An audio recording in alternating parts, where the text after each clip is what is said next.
Andito ngayon tayo sa Bukana Bridge. It's a 1.3 kilometer bridge. Kasama ito sa buong bypass na ginagawa around the Davao City. At ito'y sinasabi, ang estimate natin, na ang biyahe na dati halos 2 oras ay mababawasan, magiging mga 25 minutes, 20 minutes na lang.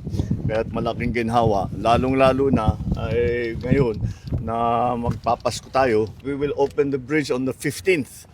December 15 gagawin na. Matatapos yung buong bypass by December 2027. Tapos na lahat ito all the way. Natulungan naman tayo ng ating mga Chinese na contractor dahil ang ganda ng technology nila kaya't napakabilis at marunong talaga sila magpatayo ng magandang tulay, magandang infrastructure na mabilis at nasa tamang gastos, nasa tamang presyo. So this is one of the 4 major projects that our legacy projects that we will be finishing in Davao and its environs. I'm congratulating the DPWH for their good attention to this matter, and lahat ng nagtrabaho rito, congratulations. Ang Bukana Bridge ay may habang 480 linear meters sa kabuuan ng tulay. Pero ang buong project natin simula sa approach and up to approach is 1.34 kilometers. So ito yung mag-uugnay sa kahabaan ng coastal road from the west side to the east side. Ang biyahe na nararanasan natin sa Davao City due to traffic from Turil down to Rojas Street, originally, maabot ito ng around 1.5 hours. Sa pagtatapos ng ating tulay, malilesin ito at magiging 30 minutes na lang ang abutin ng biyahe natin. This is a ODA project, a China Grant project na pinagkaloob sa atin ng Chinese government. Ito ay merong 4 lanes na may combined sidewalks and pedestrians sa kaliwa at sa kanan ng ating tulay.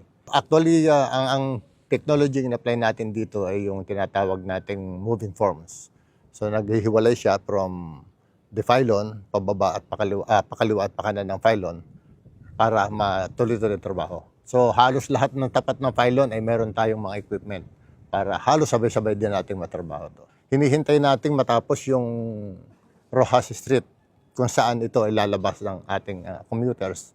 At pinangako naman sa atin sa pagkipag-ugnayan natin sa Region 12 ng DPWH, nangako sila na matatapos ito ng December 15. So very timely sa facing holidays, may ibsan yung ating traffic na haharapin sa mga panahon darating.